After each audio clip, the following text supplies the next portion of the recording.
everybody, it's me Luna again. In this video, I want to talk about, the culture of Vietnam, how important it is, and why should the young generations preserve and protect that culture, especially in this modern day with a lot of, erasure attempts coming from the hostile forces against my country, Vietnam, against communism. I'm making this video because a few weeks ago, there was a very viral video clip of an interview with a young Vietnamese music composer and a singer. And she talked about, the culture of Vietnam and how the young generation should treat it. And it caused a pretty strong, reaction between Vietnamese people, especially between young people under the age of 30 in Vietnam. And I will play the video now so you can just listen to her directly. Em nghĩ văn hóa là không bảo tồn được. Vì sao? Vì không có sức mạnh nào mà chống được với thời gian. Văn hóa chỉ có thể phát triển thôi. Theo kiểu là nó phải làm người ta thích thú ấy. Chứ mình không thể bảo tồn một cái xác ướp được. Nó liên quan gì tới đời sống mình đâu mà mình bảo tồn. Em xin lỗi sẽ động chạm. Không, cái này cũng là một cái ý cũng rất là hay, đúng. Tại sao mình lại phải... Tại vì chắc gì cái mình đang bảo tồn là nguyên gốc. Vì nó đã phát triển rồi mà. Như khi mà bà mình hát cho mẹ mình nhớ được phần nào đó thôi. Mẹ mình hát cho mình cũng chỉ nhớ được tới đó thôi. Về cơ bản là mình bảo tồn bằng cách nào bây giờ trước một cái sự thay đổi. Ý em là mình cứ tưởng tượng là mình bảo tồn, nhưng thực ra mình đang giữ một cái gì đó mình không thực sự hiểu và mình không thực sự thích. Ví dụ chị chỉ giữ được bảo vật trong nhà có cái bình cổ đi, cái bình đó 6 triệu đô đi, mình thấy nó gớm chết, mình không biết giá trị nó đâu, đúng không? Mà Ly biết nhiều nhà như vậy thì mình không hiểu vì sao mình phải giữ cái bình đó, bình cũ hay ghê một. Nhà em có nhà sao một cái bình à? Sao mà em nói kiểu như là nhà em hồi xưa thời bà em là cũng có một vài cái món cổ vật mà chắc đi bán chạy bao hết rồi.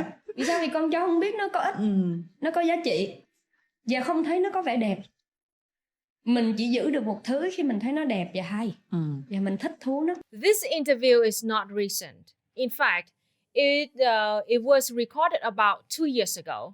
It was an interview between a podcast run by a group of people called Vietcetera. And just FYI, they are all anti-communists. Yeah. And their target audience is for Vietnamese living abroad. In this podcast, that host interviewed this singer. Her name is Lê Cát Trọng Lý. She's a young singer, and they talk about, the culture of Vietnam, the past of Vietnam, the tradition, and how should the young people, protect and preserve the culture. This opinion of her caused a lot of arguments between Vietnamese people, and most of them disagree with her very strongly. Even though this is an interview of her and this is her own personal opinion, but the fact that this is a pretty viral, pretty famous podcast amongst, young Vietnamese people and also especially Vietnamese living abroad, we Vietnamese people living in Vietnam, we feel the urge to clarify our true opinion, our true thought about this topic. And we want to explain about, how important the culture to Vietnamese people and how generations of Vietnamese people for thousands of years trying so hard to keep and to develop what we've been having for so long, and we are so proud of it. In this video, I want to explain to you why Vietnamese people are so mad about this, why we disagree with this opinion coming from the singer. When we talk about culture, we must think about it. We must view it and understand it from a dialectical materialist point of view. By the way, talking about dialectical materialism, I translated this book and I am very proud of this actually. This book is the Curriculum of the Basic Principles of Marxism-Leninism. And this is part 1, focus on dialectical materialism. So if you don't understand what I meant when I talk about we must view culture from a dialectical materialist perspective, please check out this book. You can buy a printed copy or you can get the ebook, the e-version for free in banyanhouse.org. You can consider culture, it has some seed of origin inside it. It was something that a group of people decided to do a long time ago, happened in the past. And when we live with each other in society like that, that first origin seed got developed over time. And over hundreds of years, over thousands of years, it becomes something we call culture and tradition. It is a core value that a group of people decide to uphold, and it got developed all over time like that. As Marxists, we must consider things such as culture in a historical perspective, which means that you have to consider, for example, culture, not just now, but how it changed in the past, how it was developed from the past to this day, how it's shaped like this today. So that is very, very much important. Even though the singer just stated her own personal perspective, but since this clip became very viral amongst young people, it is very dangerous if, young people pick up on this idea because they will undermine the importance of culture, especially when Vietnam is actively fighting very hard against the cultural erasure, the cultural colonization, the cultural imperialism coming from the West. Hồ Chí Minh once said, dân ta phải biết sử ta, cho tường gốc tích nước nhà Việt Nam, which means our people must know about our own history so we can know about the origin of this nation. Vietnamese people, for many, many generations, for hundreds and thousands of years, we've been fighting very hard against all kinds of invaders to maintain independence, to keep this identity, and to be proud of that identity. Luna ơi is a proud member of MeansTV. MeansTV is a creator-owned cooperative video platform which is proudly anti-capitalist. You can watch Luna ơi and non-compete at MeansTV as well as other great programs like Means Morning News and the Atlanta Community Press Collective. Use my code LUNA when you sign up and save 10% on monthly subscription or 20% on annual subscription. If you use my code, we will receive a special royalty. So this is a great way to support both MeansTV and my channel. They also offer a pay what you can program if you are facing financial hardship. So please check out MeansTV today. To help you understand, why I'm talking about this and how important this topic is, let me tell you an example of how Irish people, the first Irish people who came to the USA, they get rid of their own identity to be accepted into the white culture. In the 1800s in the USA, Irish people were treated very badly. They were considered as racially inferior by white people in the USA at that time. And instead of, fighting back or uniting with other oppressed people over there, Irish people at that time decided to trade off their identity so they can be accepted into that white society. So instead of fighting to preserve their culture, to be, recognized as who they really were, they decided to be another oppressor. I hope that you understand that this is how painful it is, for a non-white person like me to learn about that kind of history. This is a quote coming from a doctor of philosophy called Art MacDonald. He wrote a whole book about his experience when he learned about this history of Irish people, his own people. And let me read it to you. Irish and Africans Americans had lots in common and lots of contact during this period. They lived side by side and shared workspaces. In the early years of immigration, the poor Irish and blacks were thrown together, very much part of the same class competing for the same jobs. Irish people then came up with a plan of doing all jobs for less, until all Irish were monopoly in these jobs. Once the Irish secured themselves in those jobs, he said, they made sure blacks were kept out. They realized that as long as they continued to work alongside blacks, they would be considered no different. Later, as Irish became prominent in the labor movement, African Americans were excluded from participation. One oppressed race, Irish Catholics, learned how to collaborate in the oppression of another race, African America, in order to secure their place in the white republic. Becoming white meant losing their greenness, i.e. their heritage, and the legacy of oppression and discrimination back home. So, Irish people at that time betrayed black people, gave up on their culture, their identity, and became just another racist oppressor that is no better than the ones that once oppressed them.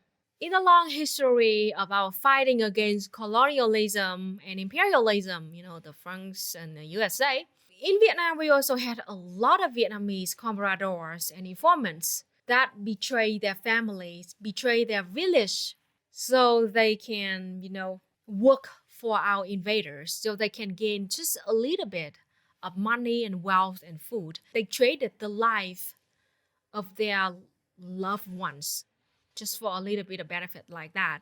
And to this day, we Vietnamese people, generally speaking, we look down a lot on those traders. My country, Vietnam, was under French colonialism for 100 years. And right after that, we had to fight against the US imperialism for 20 more years.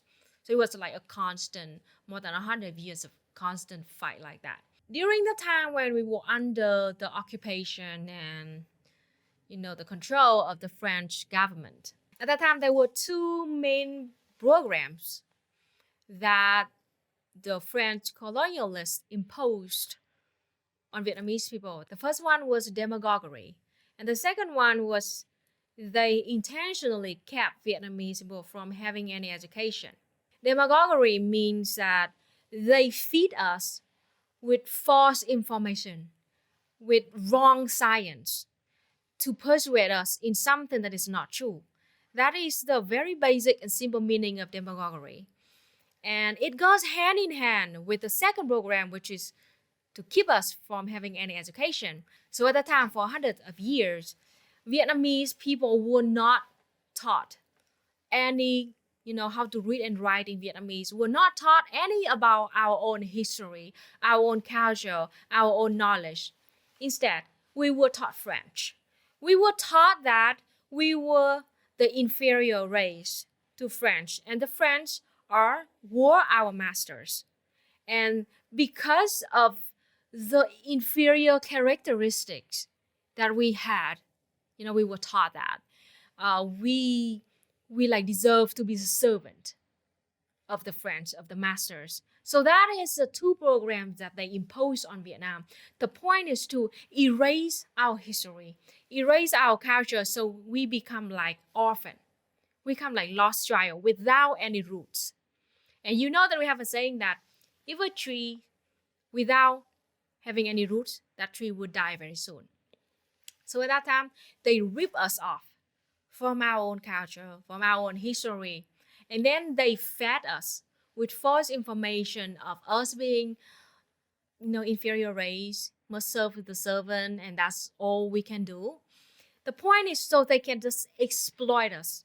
At that time, millions of Vietnamese farmers were forced into slavery. They were forced into working in the rubber plantation and black pepper plantation and coffee plantation. They took our farmland and forced those farmers to work as workers in their factories, in their plantation like that. So the French colonialists, they enslaved the whole nation of Vietnam for 100 years. We successfully defeated the French army and gained independence of Vietnam in 1945 and 1946. Immediately, we had to fight another fight, which was the USA. This time, the USA occupied the south of Vietnam, and they wanted to turn us into just another story like North and South Korea. And at that time, they also fed Vietnamese people, especially in the south, with propaganda. The same damn thing about how Vietnamese did not know better And we should follow the words of Americans, of their white masters, how we are backward country, how our people need to follow the steps, need to be the servants of the Americans if we want to be rich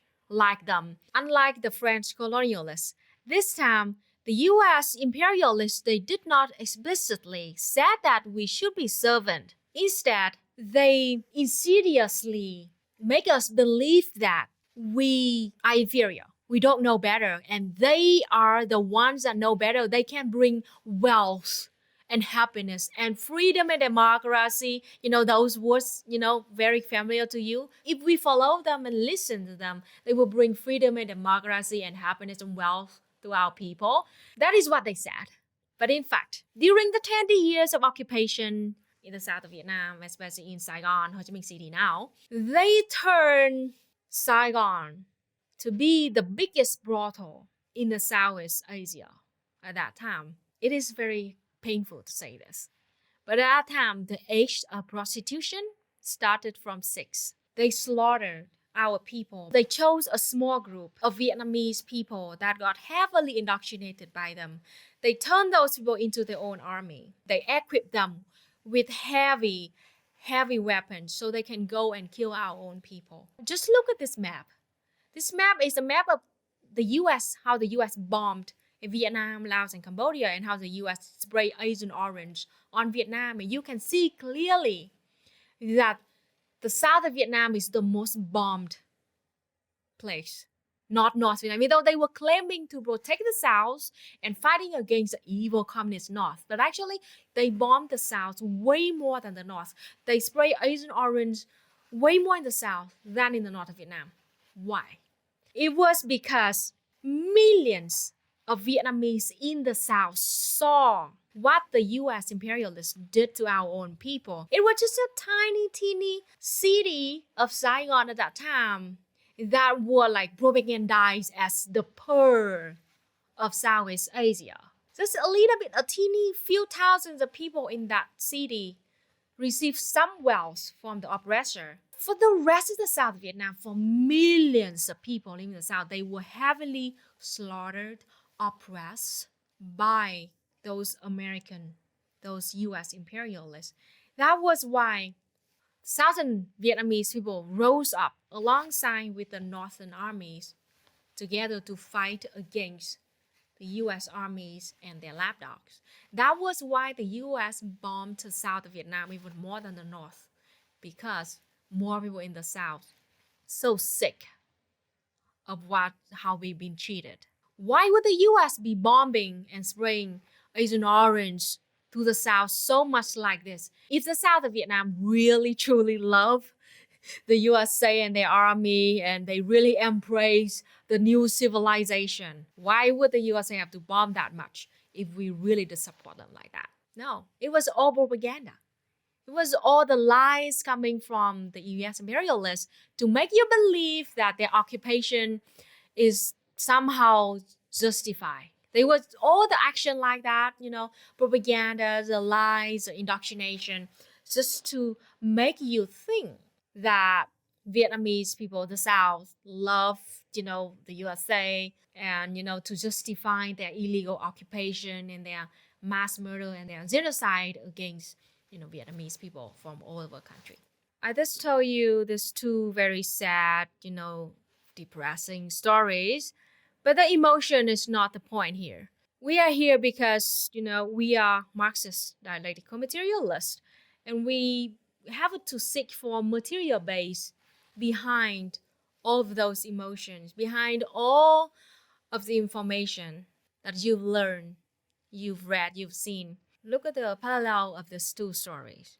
The French colonialists, they materially oppress us by enslaving us to work in their plantations and their factories, and they culturally oppress us by, keeping us from having any education, keeping us from learning about our own history and our culture. Right after that, the US imperialists, they also materially oppress us by committing genocide on our people for over 20 years. At the same time, they propagandize us. They fed us with lies, misinformation, to make us believe that capitalism, imperialism, Western civilization is somehow modern, and we must, get rid of our identity, get rid of our culture to follow that step if we want freedom and democracy according to their own words. So what is the point of cultural oppression?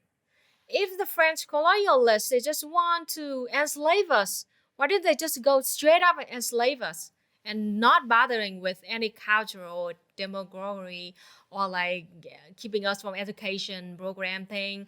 If the USA just wanted to stop communism and to just imperialize us, to exploit us, why did they even bother to propagandize us like that so much to this day that you still see the propagandas going on every single day on the internet?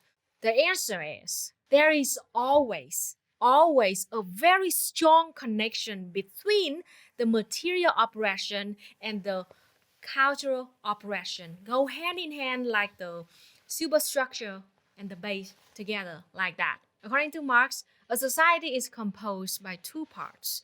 The base, like the material life of society of human beings, and the superstructure part, which is the ideology and the law and the culture. Yep, that is the superstructure. And these two parts, they have a very, very strong dialectical relationship with each other, that the base determines the superstructure, but the superstructure can also strongly impact back on the base. That is why both French and both the USA doing both at the same time. The base is a materially oppression and the superstructure is a culturally oppression. And why did they do that? The reason why France and the USA bother to culturally oppress us was because they wanted to use it as a tool to make us susceptible to their materially exploitation, to their materially oppression, to make it easier for them to go and exploit us. That is the point. Those oppressors, they do not care about our cultures. They don't care about our history, our identity at all. They just use it. They use it as a tool for their own material exploitation. That is the real point of those countries, of those imperialists and oppressors. You need to get to the core meaning of every action that they've been doing. Right now, the US lost to Vietnam in 1975, but their propaganda never stopped. Actually, their propaganda to this day even gets stronger and stronger. They pay like Voice of America, Radio Free Asia, Human Rights Watch, and a bunch of other NGOs, just so they can spread their westernization, their Western lies and propagandas onto those countries like Vietnam, to make the new generation of Vietnamese people to forget about who we really are, to forget about our history and our culture, to make us susceptible to their imperialism, so they can extract wealth from us, so they can get richer, they can take away everything they want from us, and so they can overthrow communism. Because as a communist, we know that the purpose of being communist, the purpose of fighting for communism in the future is to free humanity, free us from exploitation, free us from any oppression, and everybody can be equal to each other. And we are the biggest enemy. We are the biggest threat to capitalists, to imperialists.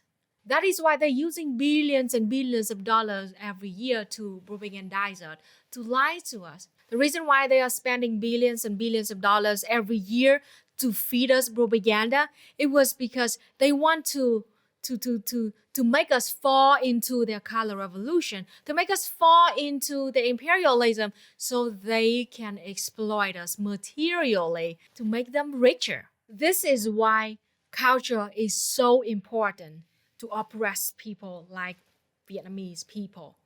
As I said before, there is always a material base behind any ideological, culturally thing like that. There is also a material reason why we, as communists, We must preserve and protect our culture and our identity because it is our tool. It is our weapon to fight against the propaganda, to fight against the attempt of exploitation coming from the West.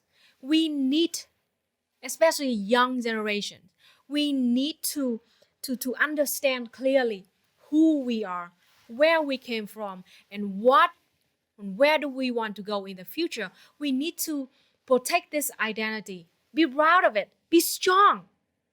Be a tree with strong roots. Not just so we can fight against westernization and cultural oppression, but because we have to fight against the material exploitation coming from those imperialists. We have to fight against imperialism. That is why it is vital for Vietnamese people in particular, and for all non-white people in the world in general, to maintain our culture, to preserve our culture, to learn to know our real history, to make us resilient against material oppression. So that's it for now. I'm Luna. Thank you so much for watching. If you want to watch more videos like this, please subscribe to my channel, Luna ơi. Please check out my Curriculum and Patreon too. Thanks so much. Bye.